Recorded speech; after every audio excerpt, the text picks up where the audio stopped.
Alors l'immunité, c'est la première ligne de défense du système immunitaire. Donc, vous pouvez imaginer une grande cité fortifiée, le corps humain, protégé par des murailles solides et des gardes et qui serait toujours en alerte.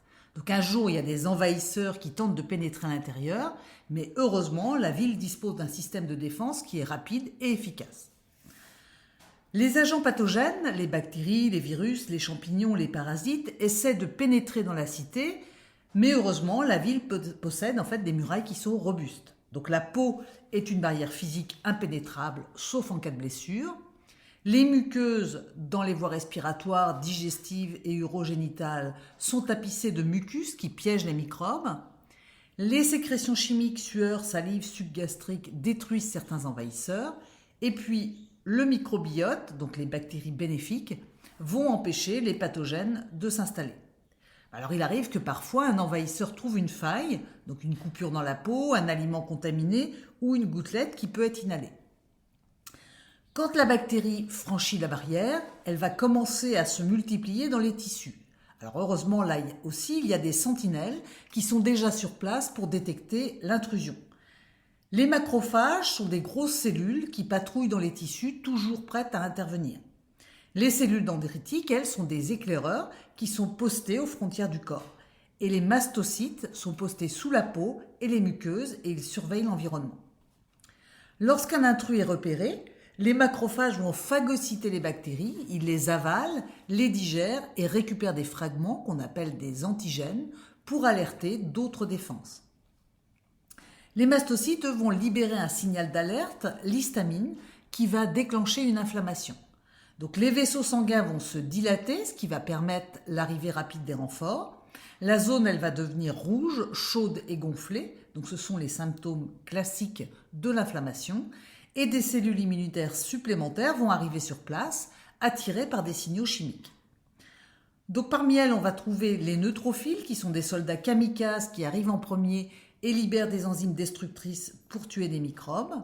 Les monocytes, qui se transforment en macrophages pour renforcer les troupes, et les cellules tueuses naturelles, les NK, qui repèrent les cellules infectées et les éliminent en fait par apoptose.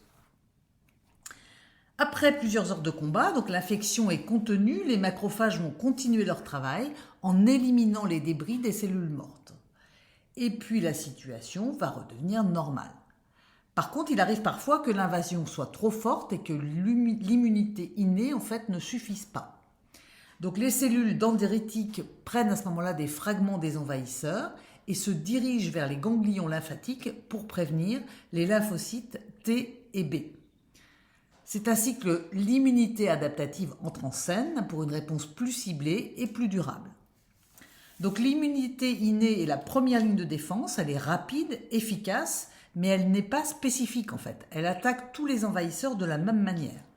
Si elle ne suffit pas, elle passe le relais à l'immunité adaptative pour obtenir une réponse plus ciblée et construire une mémoire immunitaire. Donc comme on l'a dit précédemment, les cellules dendritiques, donc postées comme des éclaireurs à la frontière des tissus, sont toujours les premières à remarquer l'intrus. Ces cellules dendritiques vont capturer des fragments de l'ennemi, les antigènes, et vont partir en urgence vers les ganglions lymphatiques, qui sont les quartiers généraux en fait de l'armée immunitaire. Donc un antigène, c'est une molécule, une protéine ou un polysaccharide, qui est présent à la surface d'un agent pathogène ou d'une cellule anormale, et il est capable de déclencher une réponse immunitaire. Il est reconnu spécifiquement par les anticorps ou les lymphocytes T qui initient la défense de l'organisme. Dans le ganglion lymphatique, les cellules dendritiques vont exposer les antigènes aux lymphocytes T naïfs. C'est la sélection du guerrier qui est en fait le plus adapté à l'ennemi. Un lymphocyte T CD4+, un helper, après reconnaissance spécifique de l'antigène, va s'activer et va commencer à organiser la réponse. Le lymphocyte T helper joue en fait le rôle de chef d'orchestre. Il envoie des signaux pour mobiliser deux types de soldats. Les lymphocytes B, qui vont produire des armes, les anticorps, et les lymphocytes T CD8+, les cytotoxiques, qui vont traquer et tuer les cellules qui ont déjà été infectées et qu'on ne peut plus sauver.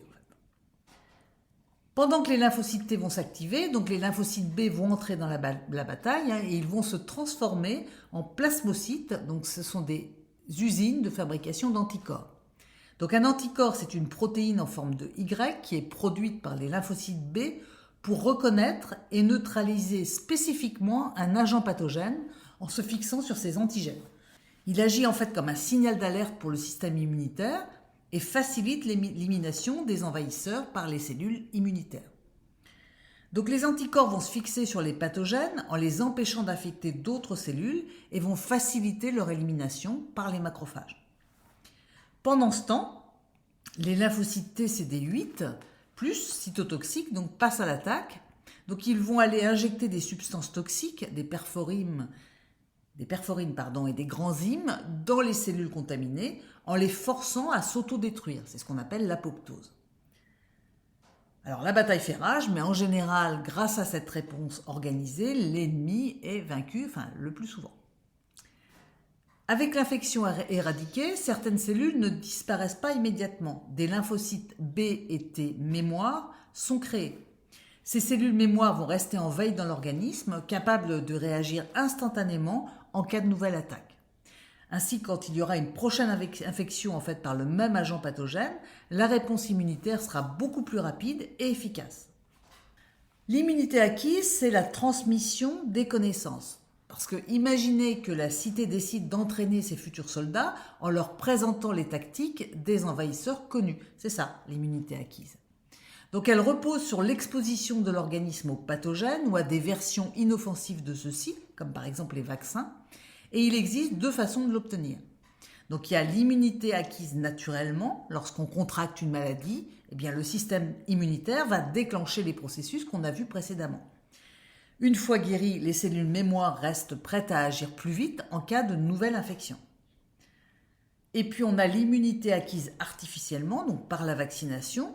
Donc le vaccin va contenir une version atténuée ou fragmentée du pathogène. Il est présenté aux cellules dendritiques qui vont activer les lymphocytes B et T.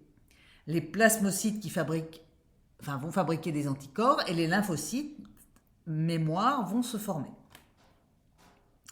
Ainsi, si un agent pathogène réel pénètre plus tard dans l'organisme, le système immunitaire va le reconnaître immédiatement et va l'éliminer avant qu'il ne provoque une maladie grave.